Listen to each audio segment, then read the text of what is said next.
It's for Eli. I think I counted this up right on the media guide. 234 snaps. You haven't had a bad one, have you? Um, I'm not gonna admit any of that, but yeah, I mean, good enough to get the ball through the uprights for sure. Well, I guess. Well, what's the key to that kind of consistency? And I mean, it's gonna sound pretty cliche, but it's just reps over and over and over again. When things aren't working, in the games, I like to get back to the basics. So if I'm not having snaps that I want, um, I just like to think about what's working and just get it done. me for both you guys, I know, Devin, you hold right. Mhm. So you guys work with the kickers. I don't expect y'all to say who you think's going to start, but just No. if you want to, that'd be great. But what's your take on the competition? How those guys are doing? Maybe you could both hit on that. Well, they're both great kickers. With three great kickers, everyone's competing really well, and it's really hard to tell who's going to win the job. Anyone could. They all have great mindsets. They all got really strong legs, and they're charting pretty similarly. So it's really hard to tell, but it's really good, healthy competition. They're all friends too, so that's good. All get along, so just competing really hard, and they're all kicking well. So. Yeah, they're both great kickers. They've been making a lot of kicks recently, and I mean, all of us have to earn our jobs every year, so they're just competing and looking pretty good so far. Uh, Devin, you kicked off at Northern Colorado too, right? Yes, sir. Are you trying to do that at all here, or just focus on punting? Yeah, I mean, I'll try. I'm gonna try to help wherever I can. I still got to win that job.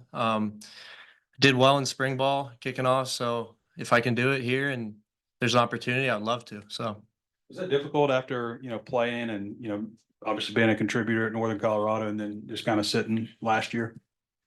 yeah, it was hard. It was also a really good learning experience. I got to compete with Max, who was a great punter and one of my really good friends, and we competed hard and we learned from each other, and I learned a lot from him, and it was really awesome to sit back and take in the whole environment and learn from it. And it's very different going from Northern Colorado to here. So I think there's positives to both. But I redshirted last year, so I think it's all working out. So I mean, I took a lot from it and very happy with it. So Seemed like a very neck and neck battle in the spring between you two guys, and now it's just you. Is it Yeah. weird not having that guy push you? And I know you got Sam and stuff, but like, is it weird not having Max, who was a starter ahead of you? Kind of a guy that maybe your friend, but maybe also a guy you put a target on. for sure, it was yeah, it was a little surprise and um, definitely a little different, but I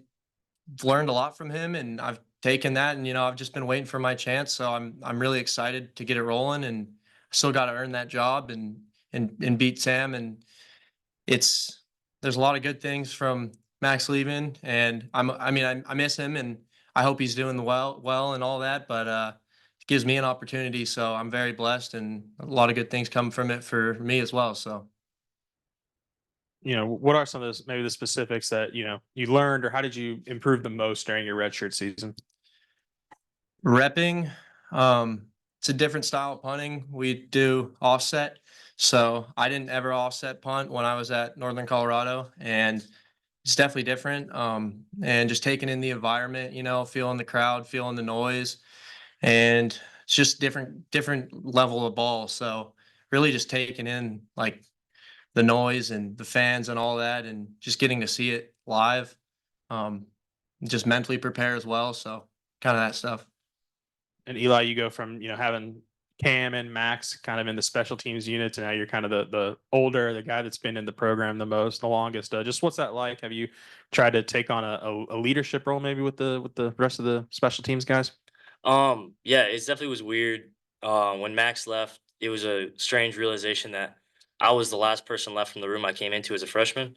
But yeah, I mean that was kind of a thing. A lot of younger guys, kind of leading them through the process and helping them out. So I'd love to do that as much as I can.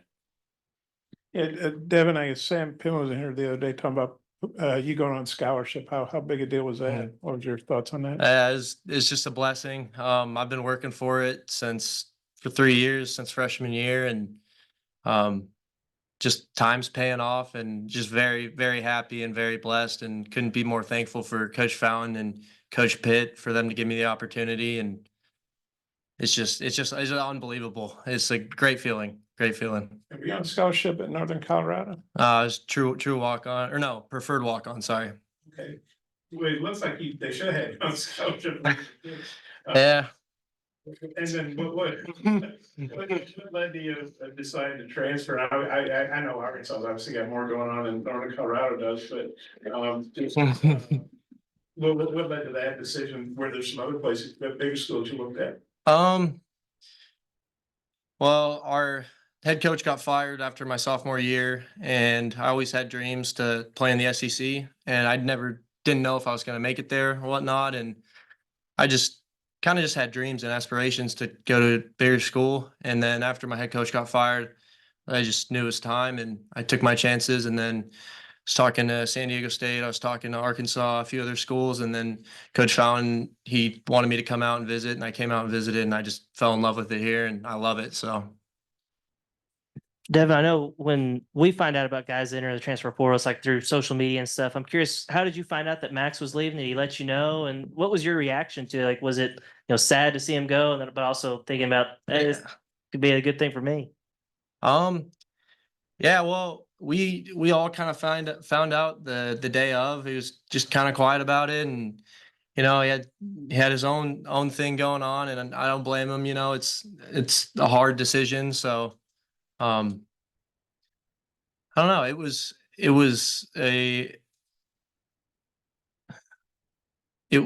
during the school year when it happened, and then it was just I can't really it's hard to remember kind of now thinking about it, but I mean, yeah, I'm happy for him, and of course I'm sad to see him go, and he's a really good friend of mine and really good competition. And yeah, so I mean, I'm hoping the best for him, and I'm excited for him at Cincinnati with his brother. So yeah.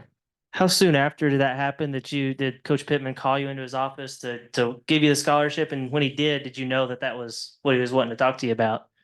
I was in class actually when they called me, and then I came in right after class about an hour after, and then coach just sat me down and just broke me the news and called my parents and let me know, and it was a great feeling. Eli, I'm curious, maybe it's weird when you're sitting next to each other. What's your take on Devin as a punter? Oh, I mean, he's a great punter. I always knew, I mean, in the spring and last year, it was just knowing that we had plenty of guys that could go out there and play, like Devin, luckily he stuck around, I mean, got his opportunity. But yeah, I mean, great competitors, both of them. We've always had a great specialist room.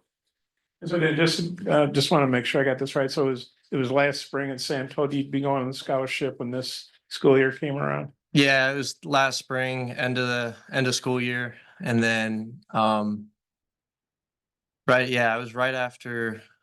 Right, it was like day when Max left, and then he brought me in and let me know. And then, so I guess you go on starting the summer. How does that work? I don't even know. Yeah, and then just start over summer and then go from there, pretty much. That was a great job. Thanks, guys. Perfect.